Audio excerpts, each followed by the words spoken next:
Good evening. You're watching the Press Preview. Thanks for joining us. A first look at what is on the front pages as they arrive. It's time to see what's making the headlines, though, with the Times chief political correspondent Aubrey Allegretti and the Telegraph's deputy comment editor Annabel Denham. They will be with us from now until just before midnight. So let's see what is on some of those front pages right now. And the Daily Telegraph reports that senior aides to Sir Keir Starmer have been drawn into the row with Donald Trump over claims the Labour Party broke US electoral law by advising Kamala Harris's campaign. Very similar on the front page of The Times.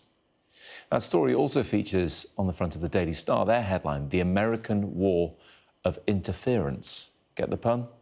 The front of the Eye from former UK Justice Secretary saying the Chancellor Rachel Reeves' budget cuts this year will be a disaster for victims of crimes in relation to the early release of prisoners due to a shortage of cells.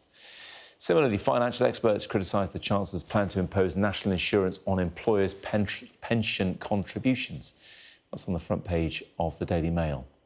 The FT reports that Goldman Sachs and Apple have been fined $89 million for dodging obligations to customers of their shared credit card business. On the front of The Guardian, schools' funding crisis grows as special needs costs soar to £10 billion. The Daily Express reports that Esther Ranson has criticised the Health Secretary Wes Streeting and has sent him a letter after he said he would vote against the assisted dying bill. And the Metro leads on the story that a baby girl who survived a 90-foot fall from a tower block that killed her mum has survived and been pictured in a hospital.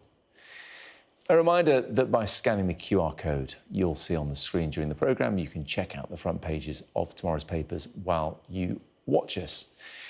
As I said, we're joined by Aubrey Allegretti and Annabel Denham. Let's begin with your paper, Annabel, The Telegraph. Starmer top aides drawn into a Trump row. Is it really a row, or are they just using a short word to fit into a headline there? I think it is a row. It might be more legitimately described as a row were Trump the president, as he may well be a couple of weeks from now, if you can believe it. Look, you know, if anybody's watching this has got a sense of déjà vu, then I join them. You know, here a story breaks. It doesn't quite smell right. Perhaps nobody did anything technically wrong, but it just sort of puts you on edge slightly. And indeed, you know, it was now about a week ago, I think, since it was first reported that Labour volunteers had travelled to the US to help with the Kamala Harris campaign. And here we are, days later, and still it's on the front pages of our newspapers. Now, you might think, you know, how big of a deal is it that Labour volunteers, around 100 of them, went over to the US to help the Democrats with their campaign? We've got a long history of sister parties helping one another out in this way, particularly across the Atlantic. But I think that the difference this time is that the political climate is very different in the US to how it's been in previous elections, really since 2016, when you had those Russian cyber hackers interfering. I think there's much greater sensitivity, not just among the Republicans, but the Democrats as well, towards even the faintest hint of foreign election interference. And, of course, you've got Donald Trump, who has lodged this legal complaint in response, a man whose character maybe doesn't lend itself to Labour Party supporters behaving in this way. But nonetheless, you know, we're now discovering that perhaps it wasn't just the activists, as indeed Keir Starmer and Labour ministers have been insisting throughout the day today, but actually perhaps it was individuals who were really quite senior in the Labour ranks. And in this instance, on the cover of the Telegraph, covering the fact that John Lahal, the Labour Party chief operating officer, was pictured at the Democratic National Convention in August. Now, we knew that some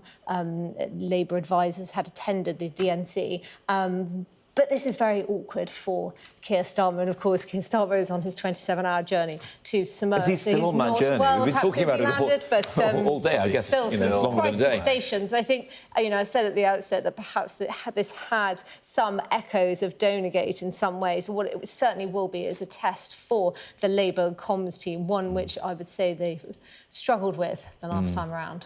Aubrey, it's featured on The Times as well. Talk us through that take. Yeah, certainly. So the Times copy picks up on a number of the individuals that are named in the Telegraphs as well. So namely the Labour officials, John Lahal and David Evans, who at the time were, I think, the Chief Operating Officer and the General Secretary of the party. But actually there are other people who are being drawn into this who I think are more significant because they were not working for the party, they were working in government. And that is, I think, the big distinction here. If you're a party figure, then you can sort of legitimately say, perhaps, that you were going over to help a sister party, learning from sort of campaign techniques, which obviously Donald Trump has criticised. But he sort of seemed to single out both Morgan McSweeney, who is now Keir Starmer's Chief of Staff and was at the time his Director of Strategy in Number 10. His tickets to the DNC in August, we're told, were paid for by the Labour Party, so seemingly he was there on official business. And I think there was also Matthew Doyle, who's the Number 10 Director of Communications, who's named in this filing as well. And I think this whole episode is showing that in opposition, Labour wanted to act a certain way, and they certainly felt more ebullient at, for example, calling out and criticising Donald Trump for some of his comments. Now they've come into government, they're realising that actually they have to act slightly differently, and they can't just be seen to sort of act as they might want to. There is that sort of diplomatic sheen that they have to apply to everything. Is that coming as a surprise to anybody? I mean, you have to act differently in government than you did in opposition and campaigning mode. I mean, well, it's clearly a lesson that they are learning. For a long time, weren't they? They are learning. You know, some would say more slowly than they should have done. And obviously, this is a party that's been out of power for 14 years now. But again, we are seeing these regular reminders, as Annabelle talked about, of the ways in which they are sort of slow to grasp the extent to which they might become the story. But I mean, of course, Keir Starmer back in September had this 2-hour meal where he sat down with Donald Trump, and I think there was a sense that Labour were maturing in some ways. They were realising that the prospect of a second Trump presidency was all too real, and they were trying to build ties and mend relations. I was in Trump David Tower. Lammy. were you? Yeah, and we asked Trump about the meeting, and he said something. He sort of joked and was like, "Well, I have to say something nice about Keir Starmer because I'm about to meet him." So they were really obviously trying to lay the ground for that, anticipating, as you said, that they might be having to forge a very difficult, special relationship across the next 4 years together. It is interesting. You read in some places that the most defining thing for the Labour government could be a Trump presidency, if that's what happens in a couple of weeks' time. But again, having covered, Theresa May and Donald Trump, that was a really sort of strained and difficult relationship for the two of them to maintain. And week after week, Donald Trump would do and say things, the Muslim ban, many of his comments about saying that, women of colour in the US should go home, the politicians. And we repeatedly asked Number 10 for responses, and did Theresa May want to criticise them? And, she found that very difficult because she wanted to not sort of become this figure who was constantly criticising it. Keir Starmer is going to find that much harder. Well, he did say that he had a good meeting with him and they have a good relationship, or a reasonable enough relationship after that meeting. And it's also true to say that this is not getting the coverage in the US that it is getting here. So whether it's a row or maybe a blip, we'll find out. Just before we do move on, Annabelle, let's just mention the Star War of Interference is their headline. And, well, there you go. It's sort of taking things back several hundred years there. I mean, is it really? If anything, like you say, it's a misstep, technically gone against the rules, and is it really interfering? Perhaps not. I suspect it is an election interference, certainly not in the way that Trump seems to believe, and perhaps this delightful, colourful illustration on the cover of tomorrow's Star is slightly overcooking it, but nonetheless it's rather amusing to see Keir Starmer as a redcoat and Donald Trump as David Croft. I mean, the opening words of their coverage are "Oompa Loompa Donald Trump has gone to war with Sir Keir Starmer." Tell us what you really think. Which, yeah, exactly. That's what the Star really thinks, and clearly not taking it particularly seriously. Let's move on to budget, and here we are, still pitch rolling, still anticipating the budget. It's still a while to go, but the Mail is, well, I guess you'll tell me if I'm wrong, and Aubrey, let's come to you on this first. In lieu of hard and fast facts, that vacuum is going to be filled by headlines like this from the Mail. Yes, and I mean, to their credit, it was Deputy Prime Minister's Questions today and Angela Rayner standing in for Keir Starmer because he's gone to Commonwealth Heads of Government meeting in Samoa, was asked repeatedly about whether or not Labour were going to put up national insurance for employers, having said during the election that they would not increase national insurance. For employees is what they say. They now say that that they were sort of ambiguous exactly about whether or not that included both employers and employees. But at the time, nobody sort of saw fit to sort of make that delineation. And so, yes, there is criticism for the Chancellor about one of the expected measures, which is imposing national insurance on employers' pension contributions next week in the budget. I think experts say that doing that will generate around £18 billion, a really significant amount of money when you think about the sort of £22 billion fiscal black hole Rachel Reeves talked about in July, which we're now told has more than doubled in size. One of the other options, of course, available to the Chancellor that's been mooted is a 1 percentage point rise in national insurance contributions for employers, which again would raise about £8.9 billion. So they are effectively sort of in this space, clearly, but how they use those tax rises to justify the spending increases in very small ways, we'll wait and see. But not all employers, according to the Mail, Annabelle. They're saying private employers, not public sector employers. And plenty of you work in the private sector think public sector employees get a pretty tasty pension. They do indeed, because employer pension contributions in the public sector are around 3 times those of the private sector. And whilst final salary defined benefit pensions are pretty much obsolete in the private sector, they still exist in the public sector. And indeed, when there were many months of industrial action in the aftermath of the pandemic, that was one of the arguments that was put to the unions, that yes, there might be slightly lower pay for some public sector roles, but let's not forget the jam tomorrow. Let's not forget the very generous pensions that they will be rewarded with when they decide to retire. So no, I think this is going to be a pretty unpopular measure for anybody who doesn't work in the public sector. And I think we cannot lose sight of the fact that employers' national insurance might not technically be a tax on working people, which of course Labour have insisted they're going to protect, but it is certainly a tax on jobs. And even Rachel Reeves herself has previously said that. I think, you know, you talked about how we've been musing over what taxes might be increased and where there might be spending cuts in the budget, the Chancellor's maiden budget next week. But I do think there has been a slight shift where the emphasis and the focus was previously more on which taxes were going to be raised and would there be any tax cuts, extremely unlikely. But now it's more where will the axe fall when it comes to cutting departmental spending. I think you've got a lot of very worried secretaries of state at the moment pleading with the Chancellor to protect their departments. They may only find out on the day itself next week, and that's when we'll find out too. Until then, the speculation will no doubt continue. Thank you both very much indeed for the time being. Next, in the wake of the Chris Cabot case, firearms officers on trial will now be given anonymity unless they're convicted. We'll discuss that story next.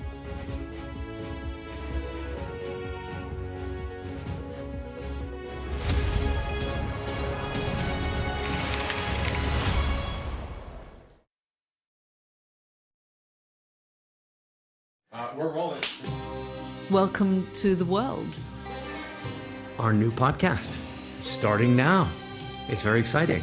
Every week, we'll be reporting from the world's trouble spots. We get to hold those in positions of power accountable, and we get to ask the questions that the audience, the listeners, want to know about. And that's why it is so important that people tune in, come along for the road, come along for the journey. It'll be fun. I'm Martha Kellner and I'm Sky's US correspondent based here in Los Angeles. Sky News, the full story first. I'm Martin Brunt and I'm Sky's crime correspondent. I'm David Blevins and I'm Sky's senior Ireland correspondent. I've spent 30 years reporting the journey from conflict to peace. Free wherever you get your news. I'm Neville Lazarus and I'm Sky's reporter based in Delhi. Our app gives you the very best of Sky News wherever you are. Breaking news, videos, analysis, up at 6%. Podcasts, watching us live. Joins us live all in one place and all at just the touch of a screen. The Sky News app. get the full story first. We are under Israeli military restrictions in terms of some of the things that we can film, but it's important to be in there. What a slow drive for the president as he approaches his golf club. Free wherever you get your news. I'm Mark Stone and I'm Sky's correspondent based here in Washington, D.C. Play Sky News. From the Sky News Centre at 7. Now that you're up to date, we can go into a bit more detail. Things can change incredibly quickly. Taken by surprise. Have you ever known a moment like this in British politics before? Yes. Cheers. We'll start with breaking news. Let's get the latest on the ground. So, by the end, we'll hopefully all understand what's going on in the world just that little better.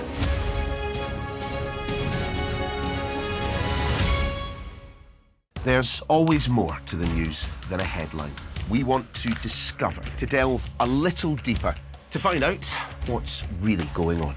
Explanation, analysis, the people at the heart of every story. I'm Neil Patterson, and this is the Sky News Daily Podcast. So, by the end, we'll hopefully all understand what's going on in the world just that little better. Available wherever you get your podcasts. We've got your Sunday mornings covered. From the front page and the sounds of the streets to the voices of the people who make the major calls and big picture politics beyond Westminster. We'll put you at the heart of our story. A new start to Sunday. I'm ready. Are you? Join me, Trevor Phillips, Sunday mornings on Sky News. Welcome back. You're watching the press preview. With me in the studio, Aubrey Allegretti and Annabelle Denham. Let's get back to the top stories. What have we got next? Chris Cabra, I think, is the story we're going to talk about. And this obviously follows on from that Metropolitan Police officer being cleared in court and subsequent details coming out about the man he shot dead, Chris Cabra. But now we hear, Aubrey, that if there are any subsequent cases similar to this, that the police officers will be anonymous unless they're subsequently found guilty. Yeah, these cases are very few and far between. I think there have only been sort of 4 since the 1990s. But we hear today from the Home Secretary that she wants to give a sort of presumption that firearms officers' identity will be kept secret if they're prosecuted until the point of conviction, if that's what's happened. And obviously, in this case, you have a man, Martin Blake, who's waited 2 years for this sort of case to finish. Chris Cabra was killed in 2022. Here we are 2 years hence, and his identity has been known now for some time. That's come to sort of public awareness during the course of this trial. And I think there is a concern which the Home Secretary is reflecting about a sort of frustration or a reckoning, really, that police officers, particularly those who carry arms, don't feel that politicians sometimes have their backs. And we saw previously that people were handing in their cards, their licence to be able to carry these things because they were saying, I don't want to be put at risk, I don't feel like the state has my back anymore. And I think there are concerns about people potentially not being recruited to these roles or people leaving the force and the service. So that, I think, is at the heart of this. But obviously there is also a man who was killed as well, Chris Cabra, and so it is always going to be a balancing act of trying to sort of judge whether or not it's in the public interest for people to be able to have their identities known. In this case, it's probably been decided that this is the watermark, and people don't want Martin Blake to have to suffer the same thing as other people. This featured in the Metro. It's also on the front page of your paper, The Telegraph, Annabelle. What do you think about the Home Secretary's response to this? I think she's right, and it's a great shame that Sergeant Martin Blake's name was ever put in the public domain. In fact, it was concealed, I believe, until about March this year before the decision was made by the judge to release it. And as Aubrey says, you know, in the aftermath of the shooting of Chris Kaba, you saw over 100 marksmen handing in their permits to carry a firearm because they were so concerned that were they to make a split-second decision that they felt was in their own safety and the safety of their colleagues, that they could then find themselves hauled over the coals. And, you know, I read, and I'm not sure of the veracity of this, but that at some point Martin Blake actually went into hiding because he was so concerned for the impact on him and what the impact on his family must have been as well. And I think you know, contrast this, just turning to the Telegraph, with, you know, of course, the fact that so many details about Chris Kaba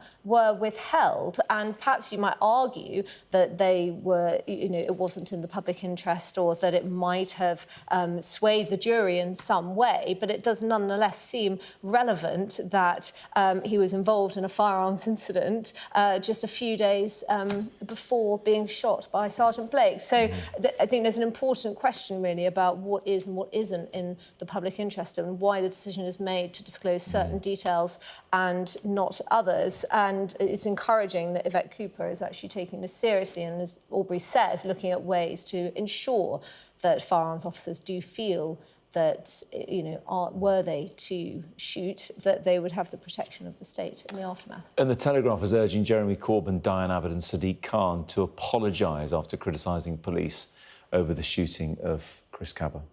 Yes, that's right.